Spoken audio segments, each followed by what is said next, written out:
ನಮಸ್ತೆ ಎಲ್ಲರಿಗೂ, ನಾನು ನಿಮ್ಮ ರತ್ನ. ಈ ದಿನ ನಾನು ನಿಮಗೆ ಮಟನ್ ಬಿರಿಯಾನಿ, ದಿಂಡಿಕಲ್ ಮಟನ್ ಬಿರಿಯಾನಿ ಹೇಗೆ ಮಾಡೋದು ಅಂತ ತೋರಿಸ್ಕೊಡ್ತೀನಿ.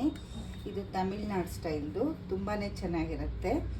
ನಾನಿಲ್ಲಿ 1 kg ಮಟನ್ನ ನೀಟಾಗಿ ತೊಳೆದು ಇಟ್ಕೊಂಡಿದ್ದೀನಿ.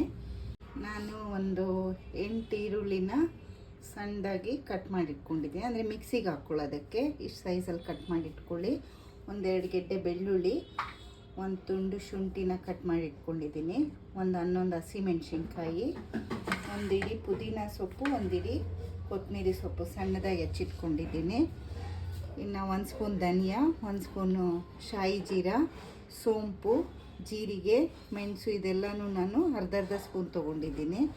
ಇನ್ನೊಂದು 10 ಗೋಡಂಬಿ, ಪೈನಾಪಲ್ ಹೂವು, 4 ಏಲಕ್ಕಿ, ಸ್ಟೋನ್ ಫ್ಲವರು, ಚಕ್ಕೆ 1-2, ಲವಂಗ 1-4 ಇಟ್ಕೊಂಡಿದ್ದೀನಿ, ಮತ್ತು 1 ಕಪ್ಪು ಮೊಸರು.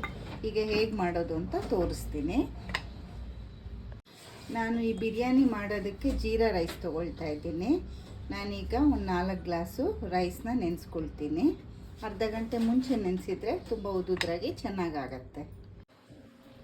ನಾನೀಗ 1 ಕಪ್ಪಷ್ಟು ಎಣ್ಣೆ ಹಾಕ್ಕೊಳ್ತೀನಿ. ಮಟನ್ನಲ್ಲೇ ಸ್ವಲ್ಪ ಕೊಬ್ಬಿರೋದ್ರಿಂದ ಅಷ್ಟೊಂದು ಎಣ್ಣೆನೂ ಬೇಡ. ಎಣ್ಣೆ ಕಾಯುವಷ್ಟರಲ್ಲಿ ನಾವು ಇದನ್ನೆಲ್ಲ ಮಿಕ್ಸಿಗೆ ಹಾಕ್ಕೊಳ್ಳೋಣ. ಈರುಳ್ಳಿ, ಹಸಿಮೆಣ್ಸಿನ್ಕಾಯಿ, ಶುಂಠಿ, ಬೆಳ್ಳುಳ್ಳಿ.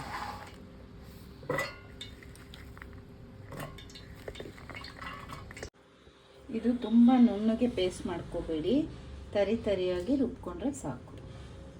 ನೋಡಿ, ಹೀಗೆ ಮಿಕ್ಸಿಗೆ ಹಾಕ್ಕೊಂಡ್ರೆ ಸರಿ. ಈಗ ಎಣ್ಣೆ ಕಾದಿದೆ.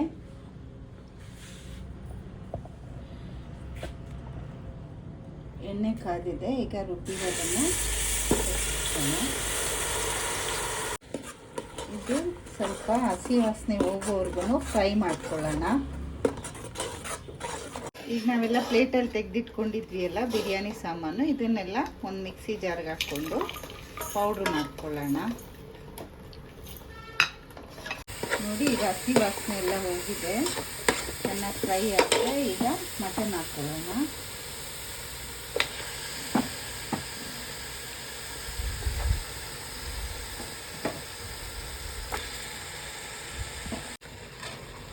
ಈಗ 1/4 ಚಮಚದಷ್ಟು ಅರಿಶಿನ ಪುಡಿ ಹಾಕ್ತೀವಿ, ಮತ್ತು 1 ಸ್ಪೂನಷ್ಟು ಉಪ್ಪು ಹಾಕ್ತೀವಿ. ಇದನ್ನು ಈಗ ಚೆನ್ನಾಗಿ ಮಿಕ್ಸ್ ಮಾಡ್ತೀವಿ. ಮೊಸರು ಹಾಕ್ಕೊಳ್ಳೋಣ. ಇದನ್ನು ನೀಟಾಗಿ ಎಲ್ಲನೂ ಮಿಕ್ಸ್ ಮಾಡಿಕೊಂಡು ಒಂದು 5-10 ನಿಮಿಷ ಮುಚ್ಚಿಬಿಡೋಣ. ಮುಚ್ಚಿಬಿಡಿ. ಒಂದು 10 ನಿಮಿಷ ಮಟನ್ನು ಕುಕ್ ಆಗಲಿ. ಈಗ ಒಂದು 10 ನಿಮಿಷ ಆಗಿದೆ. ಈಗ ಪುದೀನ ಸೊಪ್ಪು ಮತ್ತು ಕೊತ್ತಂಬರಿ ಸೊಪ್ಪು ಹಾಕ್ಕೊಳ್ಳೋಣ. ಸಣ್ಣಗೆ ಹೆಚ್ಚಿಟ್ಕೊಂಡಿದ್ವಿ ಅಲ್ಲ,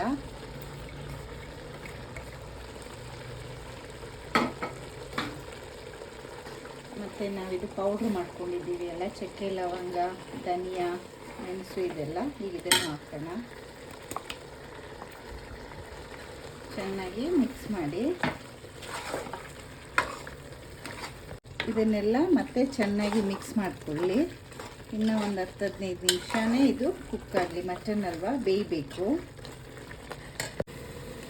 ಈಗ ಒಂದು ಅರ್ಧ ಗ್ಲಾಸಷ್ಟು ನೀರು ಹಾಕ್ಕೊಳ್ಳೋಣ. ನಾವು ಗೋಡಂಬಿ ಹಾಕ್ಕೊಂಡು ಪೌಡ್ರ್ ಮಾಡಿರೋದ್ರಿಂದ ತಳ ಹತ್ಬೋದು, ಸೊ ಆಗಾಗ ತಿರುಗಿಕೊಳ್ತಾ ಇರಿ. ಈಗ 30 ಮಿನಿಟ್ಸ್ ಆಗಿದೆ. ನೋಡಿ, ಮಟನ್ ಕುಕ್ ಆಗಿದೆ. ಮಟನ್ನ ನಾವು ಹಾಗೆ ಕುಕ್ಕರಲ್ಲಿ ವಿಜಿಲ್ ಬರ್ಸಿ ಹಾಕಿದ್ರೆ ಅಷ್ಟು ರುಚಿ ಇರೋದಿಲ್ಲ. ಹೀಗೆ ಸ್ವಲ್ಪ ಟೈಮ್ ಇದ್ದರೆ ನಾವು ಬೇಯೋಕ್ಕೆ ಬಿಡೋಣ. ಈಗ ನಾನು 4 ಗ್ಲಾಸ್ ಅಕ್ಕಿ ತೊಗೊಂಡಿದ್ದೀನಿ, ಸೊ 7 ಗ್ಲಾಸು ನೀರು ಹಾಕ್ತೀನಿ. ನಾನೀಗ ಬಿಸಿನೀರನ್ನು ಕೆಟ್ಲಲ್ಲಿ ಕಾಯಿಸ್ಕೊಂಡಿದ್ದೀನಿ. ಈಗ ಇದನ್ನು ಮಟನಿಗೆ ಹಾಕ್ತೀನಿ.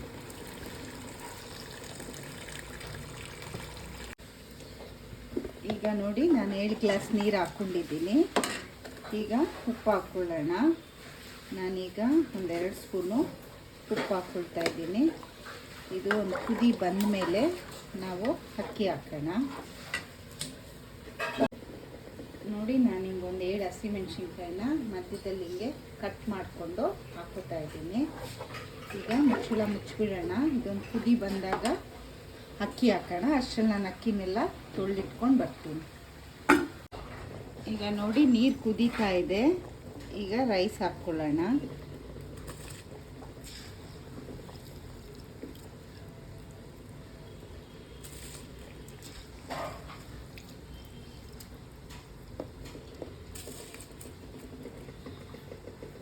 ಈಗ ಅಕ್ಕಿ ಎಲ್ಲ ಹಾಕಿದ್ದೀನಿ.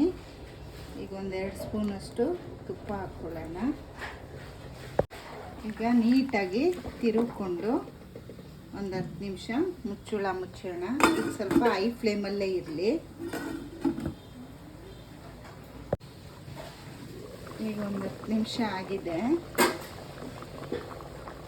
ಒಂದ್ಸಲ ನೀಟಾಗಿ ತಿರುಗ್ಕೊಳ್ಳಿ. ಈಗ ಲೋ ಫ್ಲೇಮಲ್ಲಿ ಇರ್ತೀವಿ. ಈಗ ನೀಟಾಗಿ ಮಿಕ್ಸ್ ಮಾಡ್ಕೊಳ್ಳೋಣ.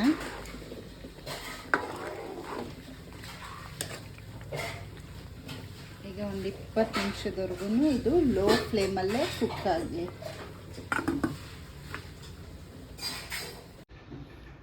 ನೋಡಿ ಹೀಗೆ ಹೊಗೆ ಬರ್ತಾ ಇದ್ರೆ ಬಿರಿಯಾನಿ ರೆಡಿ ಆಗಿದೆ ಅಂತ. ಈಗ ಮುಚ್ಚಳ ತೆಗೆದು ನೋಡೋಣ. ವಾವ್, ರೈಸ್ ಎಲ್ಲ ನೀಟಾಗಿ ಕುಕ್ ಆಗಿದೆ. ದಿಂಡಿಗಲ್ ಬಿರಿಯಾನಿ ರೆಡಿ.